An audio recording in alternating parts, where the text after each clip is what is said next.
Optibotimus with another video review. And thanks to the folks over at Sideshow Collectibles, today we'll be taking a look at the brand new Hot Toys 1/6 scale Snake Eyes from G.I. Joe Retaliations. As you can see, absolutely gorgeous image of Snake Eyes here in his new uniform that we did see in the Retaliations movie, a vastly improved uniform than what we got in the first movie, Rise of Cobra. And this just looks so much better. And I love how in the background, it's kind of harder to see, but you have the mountains nicely recreated. You can kind of see it there, and even going on the back, you got the mountains there, but nicely recreating one of the more iconic scenes from the Retaliations movie, showing a huge action sequence with Snake Eyes as well as Jinx as they're going around trying to escape with Storm Shadow. And the packaging is absolutely wonderful on here. I do like this. It's obviously an homage to like Snake Eyes because they look like a pair of eyes, so really very cool. Now, it is just a little slip cover, so removing that, I don't want to give too much away, but there's an empty box. It's just a clear window box, which you can see the figure inside, but I don't want to give too much away, so I took the figure already out. But you got this nice Snake Eyes logo down here as well.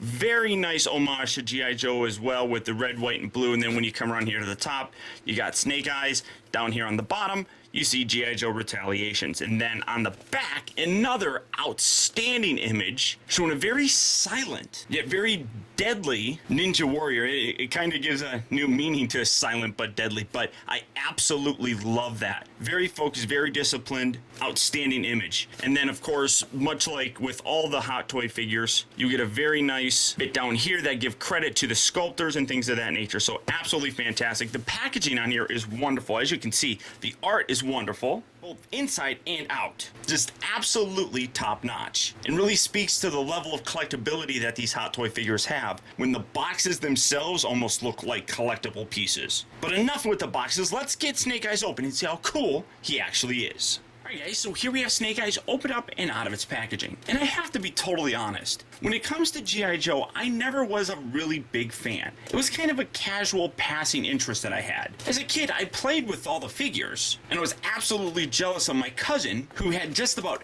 everything, including the USS Flag and the Terradrome. Now, the biggest thing that prevented me from watching G.I. Joe more was probably Transformers. When I was a kid, after school, I would always go to my friend's house, and we'd watch He-Man and Transformers, and then my mom would actually get off of work, and she'd come to my friend's house to pick me up to take me back home. But when she would come to pick me up was when G.I. Joe came on. So I never really got to watch it. I still love the figures, as I said, but as I got older, the only thing that really stuck with me was Transformers. And that and He-Man. So G.I. Joe kind of died for me. But Snake Eyes was always a character that I really loved. A lot of people really love Snake Eyes, and it's kind of a weird thing because he doesn't talk. His face is always covered, so there's no like emotion that you're seeing. So it's like, what do we end up really liking about this guy? And it's probably that mystery that we like more than anything. And that's something that did kind of carry over with the recent G.I. Joe movies. Now, they did change his backstory a little bit more. As we saw in the Rise of Cobra, Snake Eyes was adopted at the age of 10 by a clan of ninjas, and I cannot say the name, but this symbol that you see here represents that clan. He snuck in, tried to steal food, and was confronted by the young version of Storm Shadow, thus creating their rivalry. Now, as I said, that's a little bit different than the way that the actual cartoon has it, but who cares? For me, it works all right. But this figure for the Retaliations version of Snake Eyes is so much nicer than what we got with the Rise of Cobra. Now, as you can see, I have him posed here, but taking all this off just so I can highlight one of the best changes on him, and I really love that pose that I put him in, is his mask. Zooming in so that you can see that. One thing that really was, and I'm going to get a stand out of the way, really very annoying in the first movie was his mask had this weird molded mouth thing, which really was just terrible looking if you ask me. With this, they went back to his more classic look, where there is no mouth and you just have the visor going on there. So I absolutely love that. But again, looking at the detail throughout this entire body, it's exquisite. Absolutely amazing. This is all a harder rubber. I love the fact that this is actually flexible, so when you move his shoulders, and I'll show that off with his articulation, these actually move with it.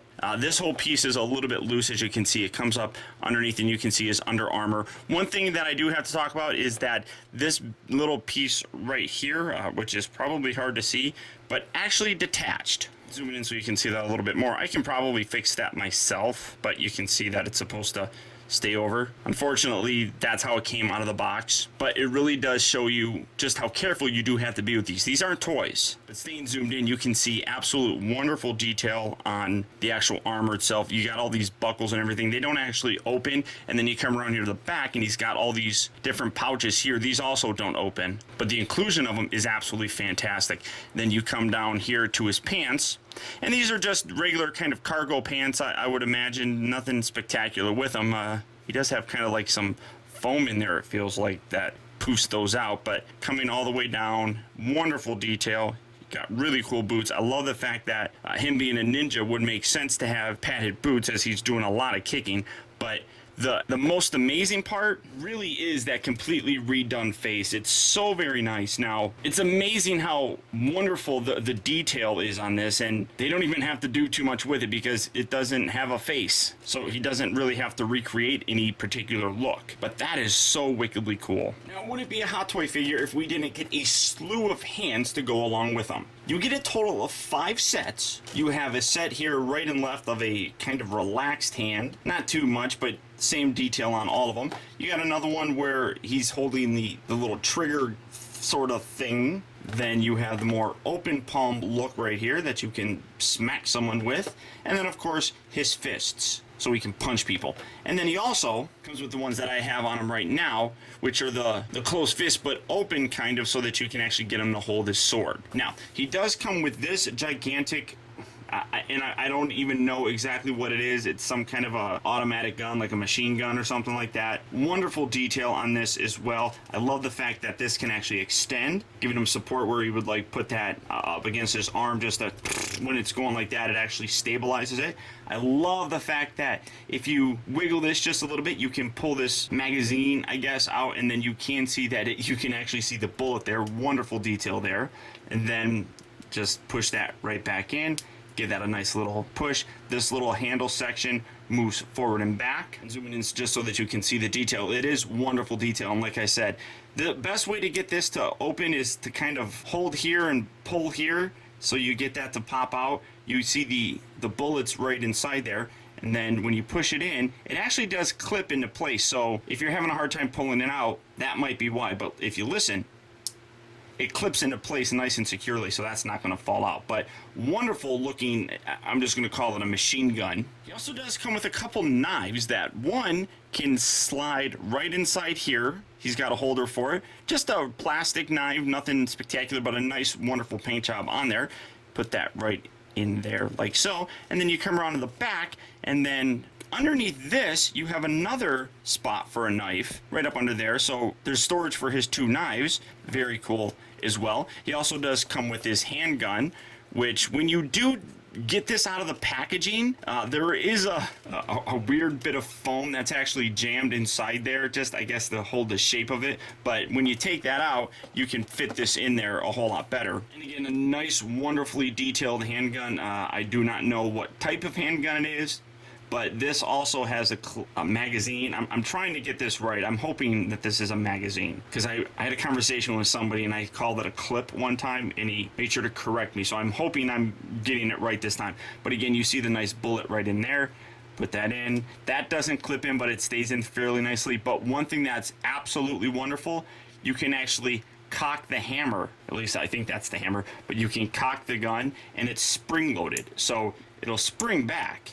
And then, oh wow, that actually, I didn't even notice that. That actually goes back. So, boom. I mean, so wickedly cool. And the amount of detail on here is really something that sets Hot Toys apart from any other toy company. Just like with all the Hot Toy figures, you also get a display stand with the nice G.I. Joe Retaliation's logo, as well as Snake Eyes on the nameplate. And then for, in my opinion, the 2 best accessories, both of his swords are outstanding. You have a very nice silver here. Now, this is a very, very smooth chrome. You got the nice family clan logo right there as well. Zoom in so that you can see that. You also see that it's kind of serrated right there, and it's actually a little bit rough right there, so you might be able to cut yourself, I guess. But really nice. It's not sharp or anything like that, and it is a little bit pointy there, but that's about it. Now, this is one of the swords that he gets. If you go to the back, you can see that he's got the sheath with another sword in there, which, setting him just to the front, is a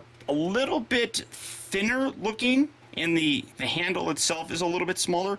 But in general, I really like this as well. Now, I don't remember actually seeing this in the movie. Now, granted, while I was watching the movie, I also wasn't paying that much attention to it, so it's very possible that this got swapped out for this at some point in time, and I just didn't notice it. But for me, this is a much nicer looking sword. I absolutely love this. This one is a very nice sword as well, and it's also metal. But in terms of the look, for me, and it's harder to see because of you got black and you can't see it when I put it against there, and this one's harder to see when I put it against the whiteboard. So what do I do here? Let's reverse that. We'll go like this. But for me, this is a much better aesthetically pleasing looking sword than this one. I love the fact that he can actually have it stored on him. I wish that he came with 2 sheaths so that you can have both of these on his back. But both of these do fit nicely in there. It's just I happen to keep this one in there for my own personal preferences. And then as for the figure itself, in terms of his articulation, as you can see, the head is on a very nice ball joint that you can get a nice range of motion looking left, right, forward, back. You also get a neck joint so you can get him going, hey, what's going on? Something like that. But a lot of articulation, and I just pull this head out of the, oops, I'm sorry, Snake Eyes, and then put that right back in there. It's just a ball joint, so it doesn't really matter. The arms here will rotate forward and back very nicely, and as you can see, when you rotate the arms up, the shoulder pads actually move up as well, which is fantastic. They move forward about that far.